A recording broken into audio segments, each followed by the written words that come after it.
paz do Senhor Jesus Cristo, amém? Queria dizer, seja bem-vindo a mais este culto. Hoje nós estamos aqui para buscar a presença do Senhor. E eu queria pedir para você que me acompanha agora, para que você curvasse a sua face, fechasse os seus olhos, para que nós pudéssemos iniciar clamando pela presença do Senhor nessa tarde. Pai, em nome de Jesus Cristo, clamamos ao Teu Espírito que venha sobre nós, Pai, e que o Teu reino seja estabelecido, Pai, que as nossas vontades sejam entregas a Ti, Senhor, e a Sua vontade se cumpra na nossa vida, em nome de Jesus Cristo. Amém, Jesus. Hoje eu quero falar um pouquinho sobre processos, porque todos os processos que nós passamos têm um tempo definido. E quando eu olhei para a palavra do Senhor, para as Escrituras, eu vi que Israel passou 40 anos em um processo, mas nosso Mestre Jesus Cristo passou apenas 40 dias. Qual é a diferença dos dois? Porque como nação hoje, nós estamos vivendo um processo. Quanto tempo vai demorar esse processo na nossa casa? Porque existe a situação ou a possibilidade de o vírus acabar. O processo que ele está se desenvolvendo sumir. Mas para algumas pessoas isso ainda continuar. Porque o tempo do processo é determinado pelas nossas necessidades durante o processo. Não coma daquilo que lhe é apresentado durante o processo. Se alimentar da comida errada pode deixar o processo mais longo. Israel decidiu dar ouvidos a líderes que falavam de dificuldades. Israel decidiu dar ouvidos a líderes que falaram de problemas. E isso gerou um pânico no meio do povo. Até Josué e Caleb, quando decidiram se posicionar, a congregação decidiu apedrejá-los. Está lá no livro de Números, capítulo 14, e verso número 6. E fala assim: E Josué, filho de Nun, e Caleb, filho de Jefoné, que eram dos que espiaram a terra, rasgaram as suas vestes e falaram a toda a congregação dos filhos de Israel, dizendo: A terra pela qual passamos para espiar é terra muitíssima boa. Mas toda a congregação disse que fossem apedrejados. Números 14, verso número 10. Nisso, a glória do Senhor apareceu na tenda da revelação a todos os filhos de Israel. O posicionamento de Josué e Caleb, tentando conter a ira do povo, tentando conter o desespero daquelas pessoas, e por estarem desesperados, eles decidiram apedrejar quem vinha com a palavra de salvação. O processo que nós estamos passando, ele tem um fim. Agora, não deixe o desespero chegar até a tua casa. Não deixe o desespero chegar até a tua família. Não deixe que isso aconteça com você. Porque se isso acontecer, pessoas desesperadas têm uma tendência de apedrejar. Continuando em quarentena, muitas coisas vão acabar. Em alguns lares, aquilo que estava na geladeira já está acabando. E eu te pergunto, como está a sua despensa espiritual? Quanto de fé ainda tem aí dentro? Até onde a sua fé aguenta? O rio de Ezequiel é um bom exemplo disso. Águas pelos artelhos, pelos joelhos, pelos ombros, ou águas profundas? Não é aquilo que Deus tem para nós, mas é o quanto é que nós temos daquilo que Deus tem. Porque uma coisa é aquilo que ele disponibiliza para nós. Outra coisa é aquilo que eu acredito e tomo posse.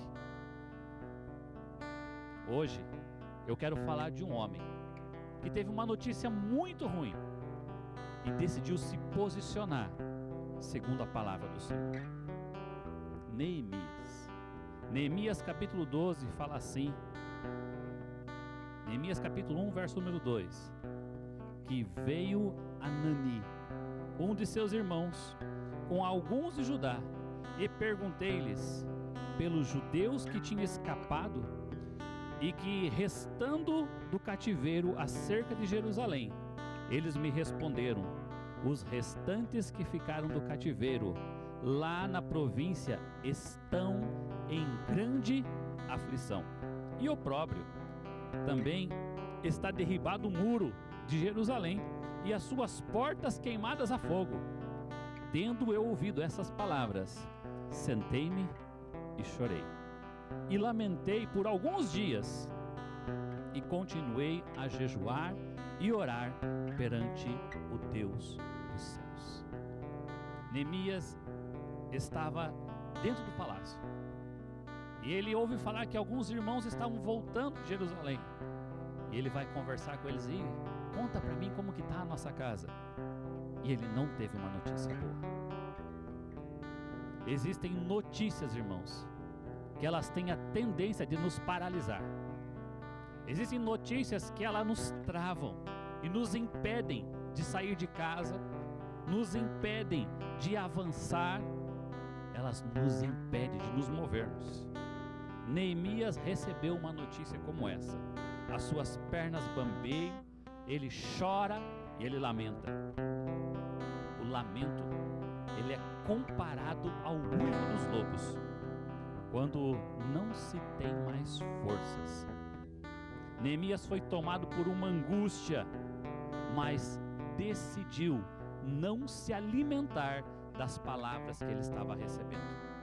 Ele decidiu não se alimentar da angústia pela qual estava passando. Não se distraia neste tempo com as notícias que estão vindo, porque muitas vozes estão clamando, muitas vozes têm ecoado por aí, mas somente uma voz nós devemos ouvir, a voz que vem do céu para as nossas vidas. Se você não tiver propósitos definidos, vai se distrair com coisas secundárias. Muitos hoje estão sendo paralisados pela falta de recursos. Eu quero dizer para você, o recurso está disponível. Basta entender qual é o propósito para ele. Neemias deu uma resposta no espírito e calou a sua alma.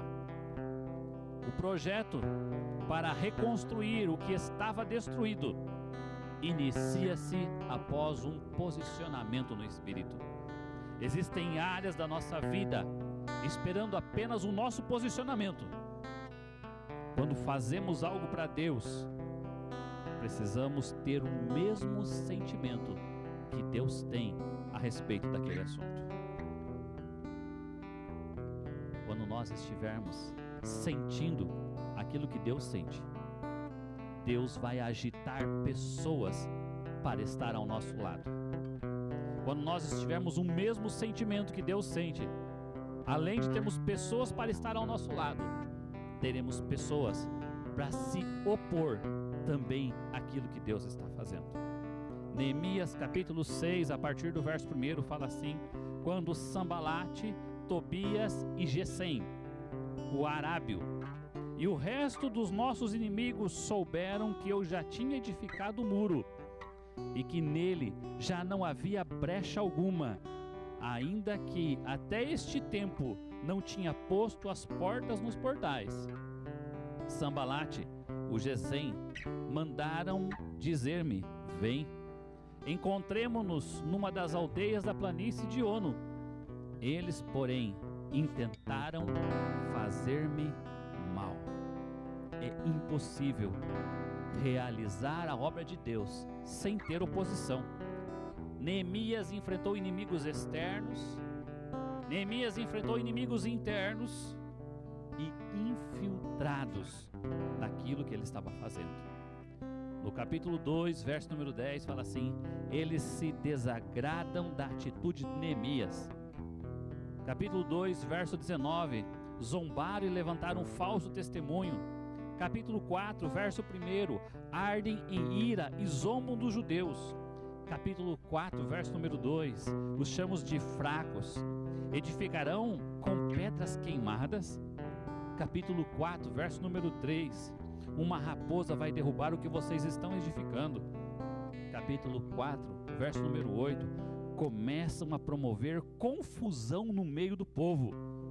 Capítulo 4, verso número 11, tentam infiltrar-se para matar o povo. Capítulo 4, verso 12, espalham boatos para desestabilizar a comunhão.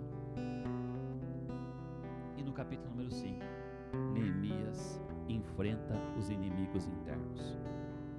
Quando o povo de Deus está brigando entre si, o inimigo fica assistindo e só coloca lenha no fogo. E logo que o povo retorna à obra, o inimigo volta a atacar. A única coisa que falta agora é restabelecer as portas. E neste ponto, o inimigo muda de tática. Parece agora que o inimigo se converteu, está disposto até a ajudar. Sambalate e Gesem mandaram dizer-me: vem, encontremo-nos numa das aldeias da planície de Ono. Eles, porém, intentaram fazer-me mal. Distração é uma sutileza do nosso inimigo. As portas estavam abertas e o inimigo tenta distrair os obreiros. Tiram os obreiros de serviço e chamam para um diálogo. E olha a palavra que eles usam: vamos sentar à mesa. Cuidado com as distrações nesse tempo. Muitos caem por causa de distrações. A distração tem paralisado muitos quando estão perto de chegar ao seu objetivo.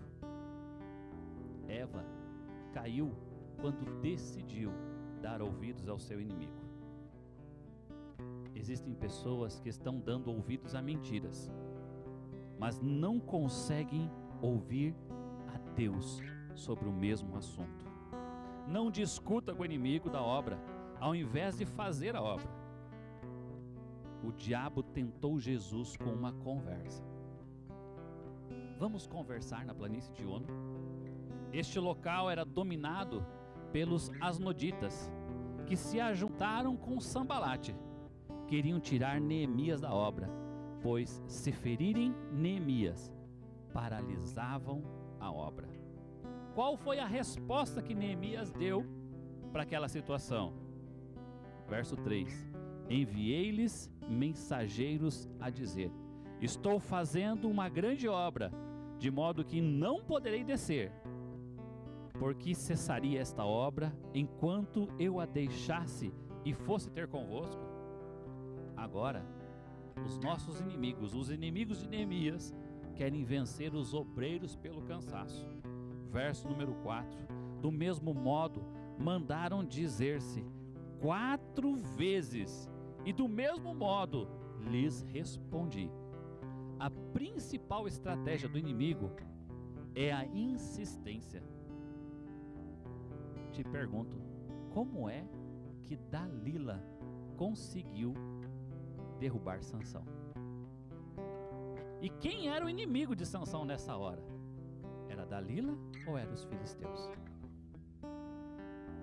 Sambalate se converteu, está manso, educado, quer conversar, mudou a tática, mas continua o mesmo inimigo. Um inimigo que agora não acusa, mas pede. Então Sambalate, ainda pela 5ª vez, me enviou o seu moço com uma carta aberta à mão, na qual estava escrito: entre as nações se ouviu, e Gesem o diz, tu e os judeus intentais revoltar-vos, e por isso tu estás edificando o muro, e segundo se diz, queres fazer-te rei deles. Carta aberta quer dizer que ele está convocando a imprensa para uma entrevista coletiva. Querem destruir aqui a reputação de Neemias. Já percebeu a quantidade de pessoas que estão dispostas a acreditar em más notícias? Já reparou o que faz sucesso nos jornais hoje? O que dá ibope é notícia ruim. O propósito do inimigo é paralisar os obreiros através dos seus temores. Já percebeu que o que te paralisa são os teus temores? Decida entregar os teus temores na mão do nosso Senhor Jesus Cristo. O resultado da angústia de Neemias não foi a batalha com Sambalate, não foi o templo restaurado, não foi a reconstrução dos muros, não foi um ajuntamento do povo, desde o maior até o mais fraco. O resultado foi que por 6 horas eles leram a lei do Senhor, e por outras 6 horas choraram pedindo perdão pelos seus pecados.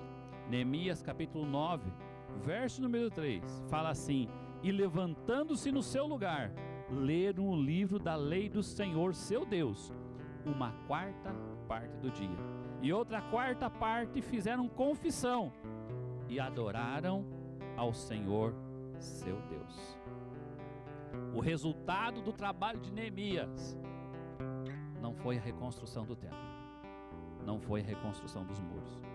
O resultado do trabalho dele foi um povo que decidiu parar o que estava fazendo, se voltou para as Escrituras e foi estudar a palavra do Senhor. Que durante este tempo, e que estamos tendo oportunidade de estar em casa, possamos dedicar tempo a examinar as Escrituras, e além de examiná-las, possamos reconhecer aonde temos pecado. O resultado de Neemias foi uma decisão de não estarmos prontos para viver naquilo que estamos construindo para Deus. Perceberam que as suas atitudes não estavam de acordo com a vontade de Deus. Perceberam que não cumpriram os princípios que estavam trazendo consequências naquele momento a eles. Isso é mais do que vir à igreja. Isto é se tornar a igreja. Uma igreja preparada para dar uma resposta para esta cidade. Uma igreja aonde a família tem o seu valor, aonde os filhos têm os seus pais, aonde gerações têm destino. No capítulo 7, eles restauram o símbolo da adoração e trazem proteção a este local. No capítulo 9 e o capítulo 10, eles percebem que não são o tipo de pessoa qualificada para viver no lugar que eles estavam edificando. Esse tempo que nós estamos em casa, estamos reedificando alguns relacionamentos. Estamos reedificando algumas práticas que havíamos perdido. O que aconteceu no livro de Neemias é que quando a obra terminou, eles perceberam que não eram dignos de habitar naquele local. Percebe que todo o trabalho não tem valor se não se tornarem o templo do Deus vivo. Existe uma necessidade, voltarmos às Escrituras, baixarmos decretos e selarmos esses decretos, voltar para viver o que Deus planejou para as nossas vidas. Vamos priorizar a busca pela presença do Espírito Santo. Na medida que deixarmos ser restaurados aqui dentro, podemos manifestar para fora aquilo que foi edificado dentro de nós. Neemias capítulo 10, a partir do verso 28, fala assim: e o resto do povo, os sacerdotes, os porteiros, os cantores, os netinins e todos os que se tinham separado dos povos de outras terras para seguir a lei de Deus, suas mulheres, seus filhos, suas filhas, todos os que tinham conhecimento e entendimento, aderiram a seus irmãos, e seus nobres conviveram no juramento sob pena de maldição, de que andariam na lei de Deus, a qual foi dada por intermédio de Moisés, servo de Deus, e de que guardariam e cumpririam todos os mandamentos do Senhor nosso Deus, e os seus juízos e os seus estatutos. Verso número 30, de que não daríamos as nossas filhas aos povos da terra, nem tornaríamos as filhas deles para os nossos filhos. Eles estavam aqui preservando a família. Verso 31, de que se os povos da terra trouxessem no dia de sábado qualquer mercadoria ou qualquer cereais para venderem, nada lhes compraríamos no sábado, nem de dia santificado, e de que abriríamos mão do produto do 7º ano e da cobrança nele de todas as dívidas.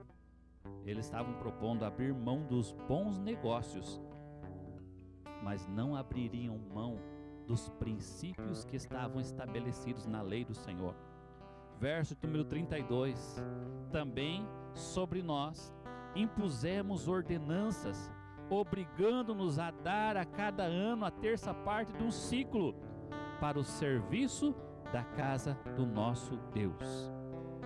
Existem situações em que nós precisamos nos obrigar a cumprir o que a palavra nos ensina. Verso 33, para os pães da preposição, para a contínua oferta de cereais, para o contínuo holocausto dos sábados e das luas novas, para as festas fixas, para as coisas sagradas, para as ofertas pelo pecado, a fim de fazer expiação por Israel, e para toda a obra da casa do nosso Deus. Eles estavam agora disponibilizando recursos para toda a obra do templo. Verso 34, e nós, os sacerdotes, os levitas e o povo, lançamos sorte acerca da oferta da lenha, que havíamos de trazer à casa do nosso Deus, segundo as nossas casas paternas, e tempos determinados de ano em ano, para se queimar sobre o altar do Senhor nosso Deus, como está escrito na lei. O combustível para o altar continuar queimando seria ofertado também. O verso 35, também nos obrigamos a trazer de ano em ano à casa do Senhor as primícias de todos os frutos, de todas as árvores. E é na época da colheita que eles ofertavam as primícias. Hoje não é momento para nós falarmos, mas eu queria deixar uma pergunta: o que são primícias? Como se entrega, como se oferta primícias? A quem se destina? Verso 36, e a trazer os primogênitos dos nossos filhos, do nosso gado, como está escrito na lei, e os primogênitos das nossas manadas e dos nossos rebanhos à casa do nosso Deus, aos sacerdotes que ministram na casa do nosso Deus. Verso 37, e as primícias da nossa massa, e as nossas ofertas alçadas, e o fruto de toda sorte de árvore, para as câmaras da casa do nosso Deus, e os dízimos da nossa terra aos levitas, pois os levitas recebem os dízimos em todas as cidades por onde temos lavoura. Eles decidem trazer as ofertas alçadas e os dízimos. Verso 38, e o sacerdote, filho de Arão, deve estar com os levitas, quando esses receberem os dízimos, e os levitas devem trazer os dízimos dos dízimos, a casa do nosso Deus, para as câmaras dentro da tesouraria. Verso 39, pois os filhos de Israel e os filhos de Levi devem trazer ofertas alçadas dos cereais, do mosto e do azeite para aquelas câmaras. em que estão os utensílios do santuário, como também os sacerdotes que ministram, e os porteiros e os cantores, e assim não negligenciamos a casa do nosso Deus. Quando nós entendemos que não estamos prontos para viver naquilo que estamos construindo, a resposta que devemos dar é destronar Mamon. Nós só estamos na condição que estamos hoje por causa do livre-arbítrio. Neemias é exemplo de alguém que ouviu notícias más e decidiu não ficar paralisado. Decidiu se posicionar segundo a vontade de Deus, a reconstruir tudo. Mas quando terminou a reconstrução, ficou uma pergunta: o que fazer agora? E aí eles mergulham na palavra do Senhor. E o resultado foi: vamos destronar Mamon. Hoje nós vivemos um tempo de muita preocupação, principalmente financeira. Mas sabe qual é a resposta que nós vamos dar? Tudo aquilo que eu tenho e tudo aquilo que eu sou é do meu Senhor. Pai, em nome de Jesus Cristo, eu oro agora por este homem, por esta mulher, por este jovem, por esta jovem, por esse adolescente, por essa criança que me ouve, Pai. Clamo ao Teu Espírito, que o Senhor possa estar alcançando-os neste momento, que a Tua paz esteja entrando neste lar, esteja entrando, ó Pai, neste automóvel, esteja entrando, Senhor Pai, neste ambiente agora, Senhor. E a segurança de acreditar na Tua palavra esteja, Senhor, inundando este ambiente, em nome de Jesus Cristo. Amém, Jesus.